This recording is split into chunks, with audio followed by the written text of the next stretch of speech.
All right, Shabbat Shalom. First and foremost, I'd like to give all praises, glory, and honor to Yahweh, Ba'ashem Yahushai, Ba'ashem Rakakwadash, double honors to the apostles and elders of Great Millstone for teaching us his truth. Salutations to the sincere Akim and Akwath and listen. May the blessing of election be upon your house. My name is Brother Raquai. I'm back in here with another quick and Lord's will is always an edifying lesson. And today's lesson is going to be a little bit of a short lesson. I just want to do a short continuation in regards to this lesson I did earlier in regards to camaraderie and the benefits of actually having, like-minded brothers around us, to, essentially kind of keep the fire going, right? And that's the one of the important things of, attending camp, being amongst, like-minded individuals, right? Who actually are trying to seek after Yahweh Bashem Yahushai, trying to become more virtuous and become more, in taking on those virtues of Yahushai, right? And,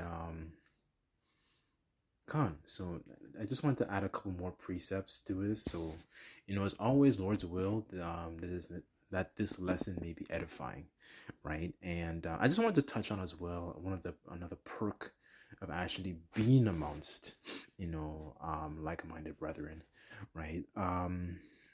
So I guess what I'll do, I'll start off with this first precept here. So just bear with me on this.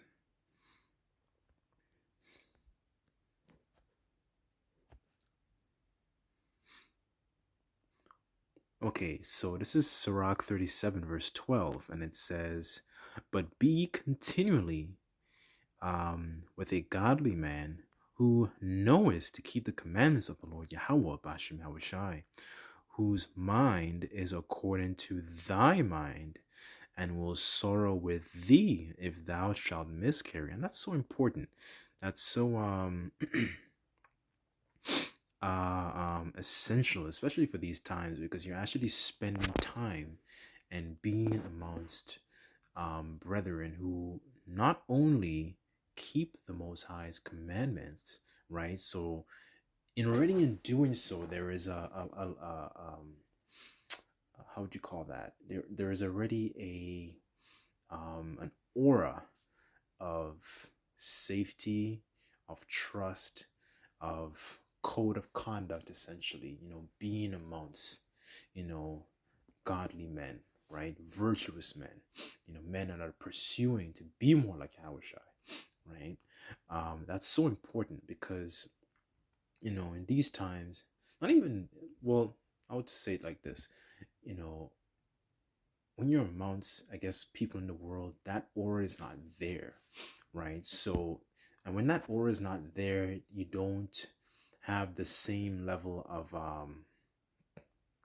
what's it called, trust and code of conduct with these people in the world, because these people in the world don't walk like the way you walk. They don't behave like the way you behave, right? These people are, degenerates essentially, right? um because like it says in Isaiah, gross darkness the people, right? And our people, are completely, they have the mentality of degenerates essentially. But what I'm trying to say is, in roughly paraphrase, our people know that they're kings in the spirit, but they don't conduct themselves as kings, right? So another important thing is, it also says in this precept, whose mind is according to thy mind, and who will sorrow with thee, right? So it's a place essentially of a refuge, where you actually, through these different lessons that brothers make, through their so-called hearing exhortation, a brother can be going through something in particular, all right, and it's something that helps to recharge, another brother, right, that might be going through something particular, to where, to keep the fire kindled, to keep the fire going, right, to help them, conquer that next challenge, whatever it is that they're going through, right? So And that's so important because in this world, this is in this kingdom, for example, this kingdom doesn't. I'll just put it like this, plainly and bluntly.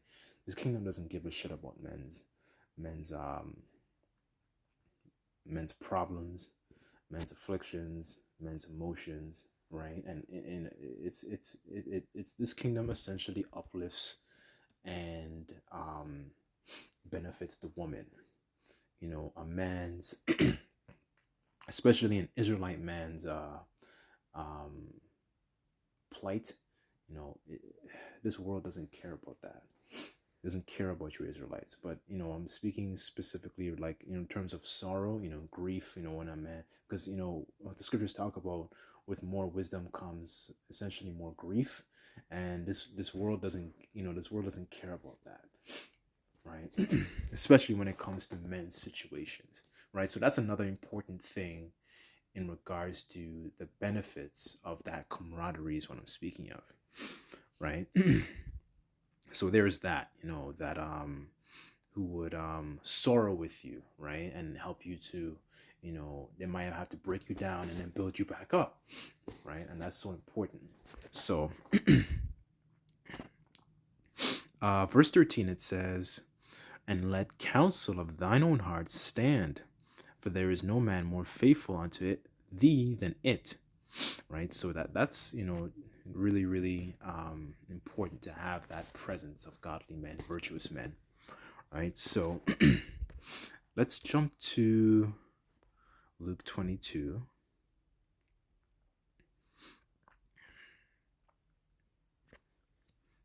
Luke 22, verse 31, and it says, and the Lord said, Yahushua speaking, Simon, Simon, behold, Satan hath desired to have you, that he may sift you as wheat.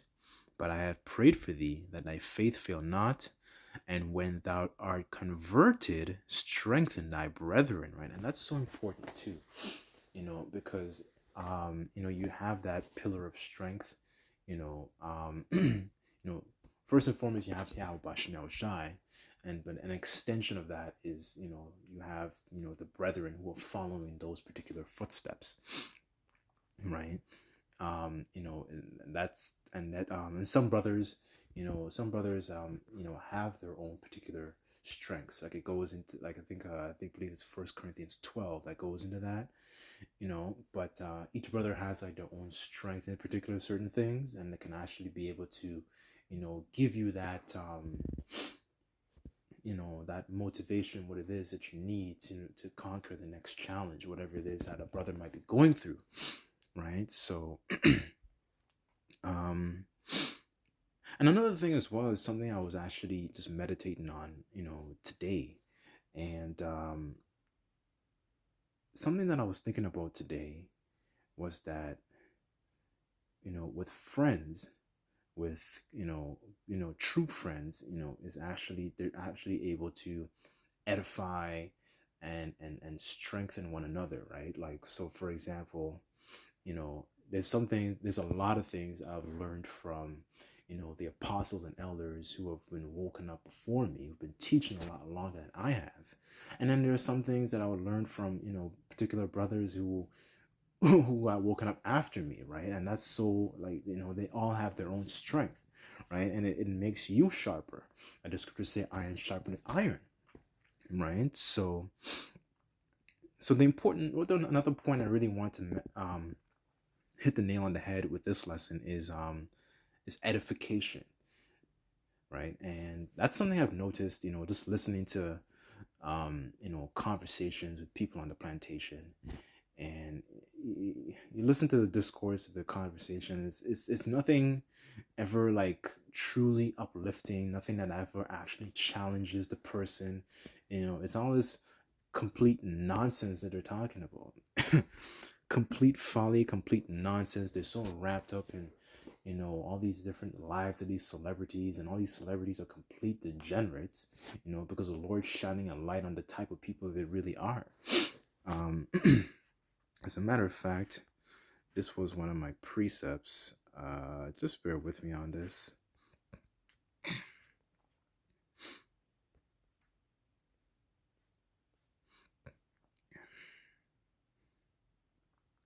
Okay, Second Peter's 2 verse 7.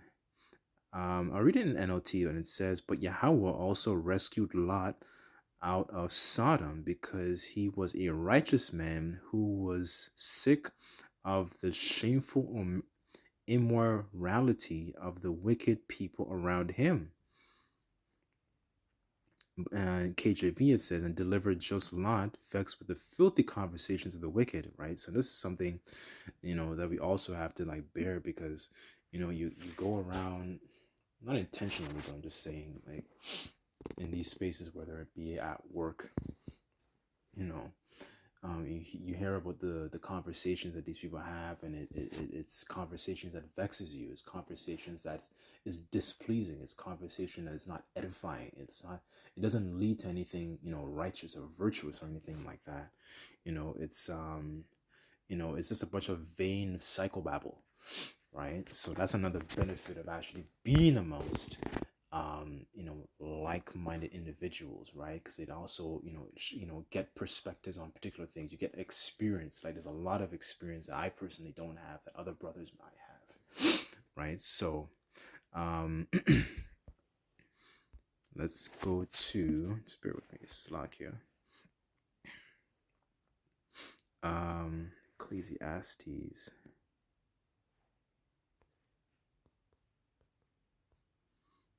Okay, I wanted to get in NLT actually. Okay, Ecclesiastes 8, excuse me, Ecclesiastes chapter 4, verse 8. And it says, "This is the case of a man who was all alone, without a child or a brother, yet who works hard to gain as much wealth as he can.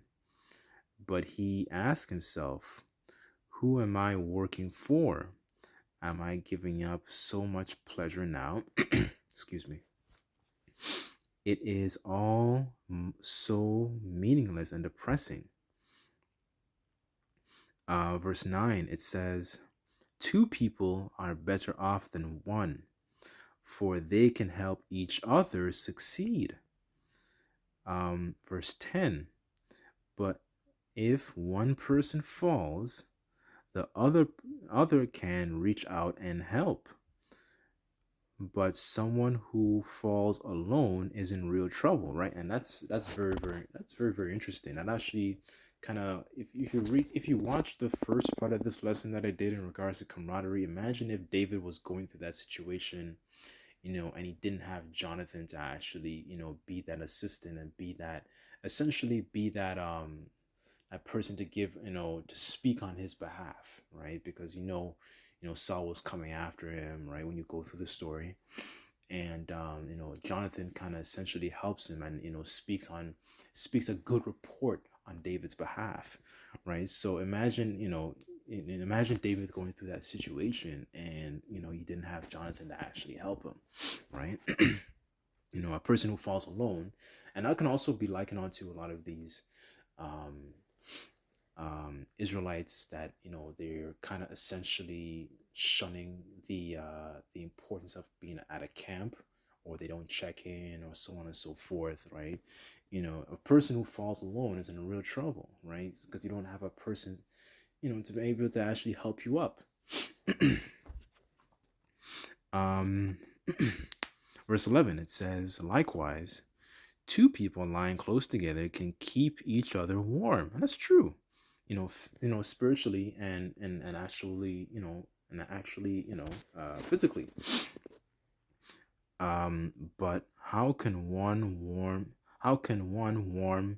alone? Wait, hold on, let me read that again. "But how can one be warm alone?" Right?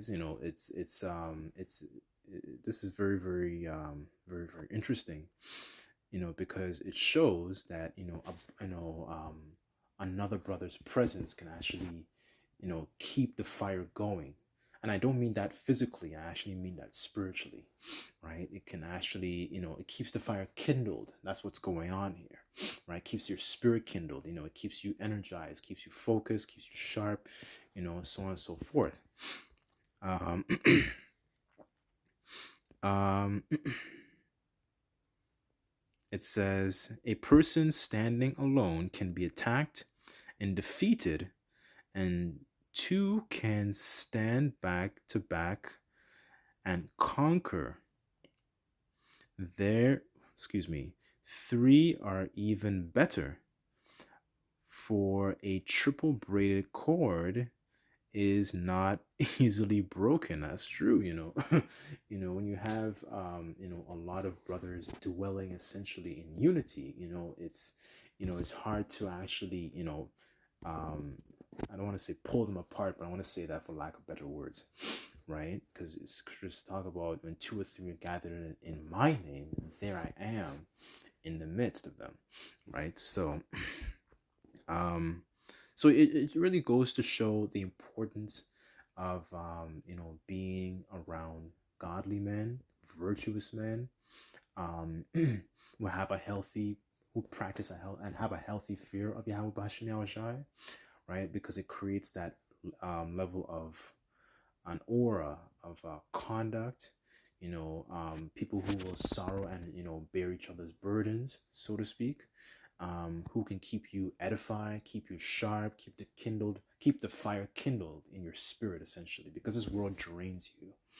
So I didn't want to make the lesson too long, but I'll end it off right here. But Lord's will is always, you brothers and few sisters were edified, and I would just like to give all praises, glory, and honor to Yahweh, Ba'ashem Yahweh Shai, Ba'ashem Rakakwadash, double honors the apostles and elders, great millstone, for teaching us his truth. Till next time, I say Shalom.